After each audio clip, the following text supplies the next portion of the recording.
ഇരിക്കുന്ന ആളുകൾ ആരും ശ്വാസം നിലനിൽക്കുക. നല്ല ഭംഗിയുള്ള ഒരു ശ്വാസം ശ്രദ്ധിക്കാം. നല്ല ഭംഗിയുള്ള ഒരു ശ്വാസം ശ്രദ്ധിക്കാം. ഇരിക്കട്ടെ.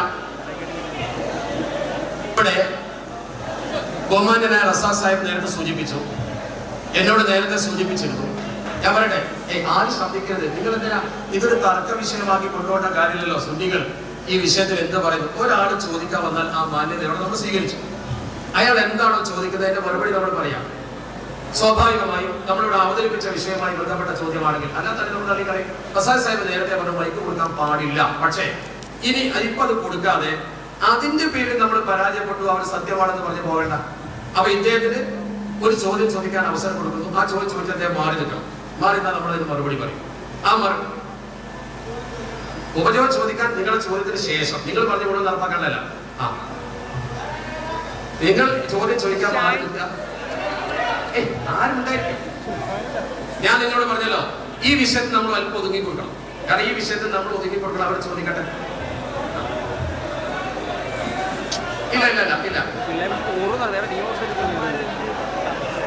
ശരി, അവര് വാഗ്ദാനം തരുന്നു. ഒരാൾ മാത്രമേ ചോദിക്കുള്ളൂ, ഒരാൾ മാത്രമേ ചോദിക്കുന്നവർ പറയുന്നുണ്ട്.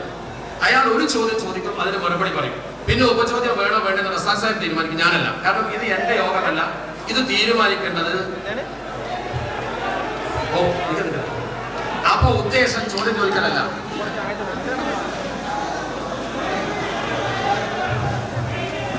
ഇരിക്കാൻ പറയും. അത് ഇവിടെ ഈ സ്റ്റേജിന്റെ വലതുഭാഗം ഒന്നും ആരും നിൽക്കേണ്ടതില്ല. ഈ പരിപാടിയിൽ ചോദ്യം ചോദിക്കാൻ അവസരം തന്നിട്ടുണ്ട്. അത് ആ വേദിയിലേക്ക് വരിക. ലോക പണ്ഡിതന്മാരുടെ സമക്ഷത്തിൽ മഹാനായ കാന്തപുരം AP അബൂബക്കർ മുസ്ലിയാർക്ക് ലക്ഷങ്ങളെ സാക്ഷി നിർത്തി നൽകിയ തിരുക്കേശം സനദില്ല എന്നുള്ളതിന്റെ പേരിലാണ് ഈ വിഭാഗം വിമർശിക്കുന്നത്.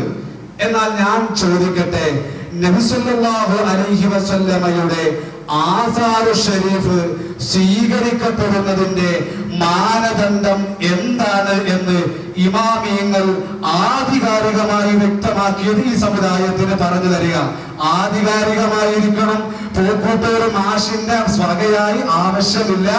നബി സല്ലല്ലാഹു അലൈഹി വസല്ലമയുടെ ആസാറു ഷരീഫ് സ്വീകരിക്കണമെങ്കിൽ എന്തൊക്കെ മാനദണ്ഡം വേണമെന്നാണ് ഇമാമിയങ്ങൾ രേഖപ്പെടുത്തിയത്. നമ്മൾ സുന്നികളാണ്. ഈ മുടി കൈമാറിയ അതേ വേദിയിൽ വെച്ച് ശർഇൽ എന്താണ് ഇതിന്റെ വിധി എന്നാണ് ചോദ്യമെങ്കിൽ, ഇമാമിങ്ങൾ എന്താണ് പറഞ്ഞത് എങ്കിൽ അതിനെക്കുറിച്ച് ജനങ്ങൾക്ക് ബോധ്യപ്പെടുന്ന വിധം ഇവരുടെ ബഹുമാന്യനായ നേതാവ് അതേ യോഗത്തിൽ ചെയ്ത പ്രസംഗം ഇതുമായി ബന്ധപ്പെട്ട്, വേറെ വിഷയമല്ല, ഇതുമായി ബന്ധപ്പെട്ട് അദ്ദേഹം ചെയ്ത പ്രസംഗത്തിന്റെ ക്ലിപ്പ് നിങ്ങൾക്ക് കേട്ടാൽ അതിന്റെ മറുപടി കേൾക്കാൻ പറ്റും. അദ്ദേഹം പറഞ്ഞ വാചകം ഇന്നമദ്ദീനു, ദീൻ എന്ന് പറഞ്ഞാൽ അത് സനദ് കൊണ്ടാണ്. ബിൽ ഇസ്നാദ് എന്നും മസനാദ് എന്നും അദ്ദേഹം പ്രഖ്യാപിച്ചു. ദീൻ എന്നാൽ സനദ് കൊണ്ടാണ്. അതിന്റെ അർത്ഥം എന്താ? ദീനിൽ ഒരു വിഷയം നമ്മൾ വിശ്വസിക്കണമെങ്കിൽ അതിന് ആധികാരിക രേഖ വേണം എന്ന് ഇപ്പറഞ്ഞ ആള് തന്നെ വ്യക്തമായി പ്രസംഗിക്കുന്ന ക്ലിപ്പുള്ളത് കൊണ്ട് ഇവർ പറഞ്ഞ അതേ കാന്തപുരം അബൂബക്കർ മുസ്ലിയാർ, അദ്ദേഹം ഉപയോഗിച്ച ഉസ്താദിനെ ഉപയോഗിക്കട്ടെ, അദ്ദേഹം തന്നെ പറഞ്ഞു ഇന്നമദ്ദീനു, തീർച്ചയായും മതം എന്ന് പറയുന്നത് സനദ് കൊണ്ടാണ്. ബിൽ ഇസ്നാദി അല്ലെങ്കിൽ അസ്നാദി രണ്ടും അദ്ദേഹം പ്രയോഗിച്ചിട്ടുണ്ട്. അദ്ദേഹം പ്രയോഗിച്ചോടെ ഞാൻ പറയുന്നത്. അതുകൊണ്ട് ഇക്കാര്യത്തിന് സനദ് വേണമെന്ന് ഇവരുടെ നേതാവ് തന്നെ പ്രഖ്യാപിച്ചിരിക്കെ ഈ ചോദ്യം അർത്ഥവത്തല്ല എന്ന് ഞങ്ങൾ പ്രഖ്യാപിക്കുന്നു. അത് കേൾപ്പിച്ചു.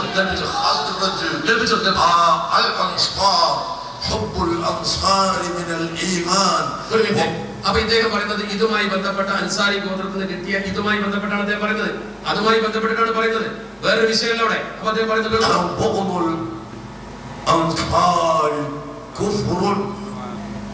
അൻസാറുകളോട് ദേഷ്യം പിടിക്കൽ അത് കുഫറാണ്. അത് ഈമാനാണ്. അങ്ങനെയുള്ള അൻസാർ والذين نصروا الحبيب محمد صلى الله عليه وسلم انما وصل الى المدينه المنوره. അങ്ങനെ വന്ന വഴിക്ക് എന്നിട്ട് അദ്ദേഹം അതിനു വേണ്ടിയാണ് അദ്ദേഹം പറയുന്നത്. ആ കാര്യത്തിൽ എന്ത് വേണം അദ്ദേഹം പറഞ്ഞിട്ടുണ്ട്. നബി സല്ലല്ലാഹു അലൈഹി വസല്ലം തങ്ങൾ ചെന്നപ്പോൾ അവിടെ സഹായിച്ച ആ കുടുംബത്തിൽ ഹദ്റജി കുടുംബം, ആ കുടുംബത്തിന് ലഭിച്ച സനദ് പരമ്പര നിങ്ങൾ വായിച്ചു കേട്ടു. ബഹുമാനപ്പെട്ട ഷെയ്ഖ് അഹ്മദ് അൽ ഖദ്റജി അവരുകൾ വരെ അവിടുത്തെ പിതാവ്, പിതാവിന്റെ പിതാവ്, പിതാവിന്റെ പിതാവ്, ഉസ്താദുമാർ, ഷെയ്ഖുമാർ, അങ്ങനെ അത് നമുക്ക് ലഭിച്ചിരിക്കുക. സനദ് മുത്തസിലായ ഇന്നമദ്ദീൻ ബിൽ അസ്നാ ഔ ബിൽ ഇസ്നാ. ഇന്നമദ്ദീനു ദീൻ എന്ന് പറഞ്ഞാൽ അപ്പൊ ഇതിന് സനദ് വേണമെന്ന് ആരാ? ഞങ്ങളാണോ പറഞ്ഞത്? പറ. അല്ല, ആരാ പറഞ്ഞത്? ആ വിഷയം സദസ്സിന് ബോധ്യപ്പെട്ടല്ലോ. ഇനി ചോദ്യം അത് സംബന്ധമായി ചോദ്യം ആവശ്യമില്ലല്ലോ. വേണോ വേണ്ടെന്ന് റസാഖ് സാഹിബ് തീരുമാനിക്കും. ചോദിച്ചാൽ ഞാൻ മറുപടി പറയും. ചോദിക്കണോ വേണ്ടെന്ന് ഞാൻ തീരുമാനിക്കും. ഇവിടെ ഉന്നയിക്കപ്പെട്ട ചോദ്യത്തിന്റെ വ്യക്തമായ മറുപടി ആ ചോദ്യകർത്താക്കൾ എത്രത്തോളം ആദരിക്കുന്ന ആ ബഹുമാന്യ വ്യക്തിയിൽ നിന്നുള്ള പ്രശ്നം കൊണ്ട് പറഞ്ഞു കഴിഞ്ഞു. ഇനി അത് സംബന്ധിച്ച് ഒരു സംശയത്തിന്റെ ആവശ്യമില്ല. അതുകൊണ്ട് അത്തരം ചോദ്യങ്ങൾ, ആവർത്തിക്കപ്പെടുന്ന ചോദ്യങ്ങളുമായി യോഗത്തിന് പോകാൻ പറ്റില്ല. കാരണം ആവർത്തിക്കപ്പെടുന്ന ചോദ്യങ്ങൾക്ക് സമയമില്ല. ഞങ്ങൾക്ക് ഇത് സംബന്ധിച്ച വിശദമായ ക്ലിപ്പിംഗ് അടക്കമുള്ള പ്രഭാഷണം ബഹുമാന്യനായ മുസ്തഫ അഷ്റഫി നടത്താറുണ്ട്. അതോടൊപ്പം ബഹുമാനപ്പെട്ട അബ്ദുൽ സമദ് പൂക്കോട്ടൂർ സാഹിബ് അദ്ദേഹത്തിന്റെ പ്രസംഗം അവസാനിപ്പിച്ചിട്ടുമില്ല. അതിനുള്ള സമയമാണ് ഞങ്ങൾ ഈ പരിപാടി സംഘടിപ്പിച്ചത്. നിങ്ങളെ കൊണ്ട് അലങ്കോലപ്പെടുത്തിക്കാമെന്ന് ഞങ്ങൾ അനുവദിക്കുന്നു. ഞാൻ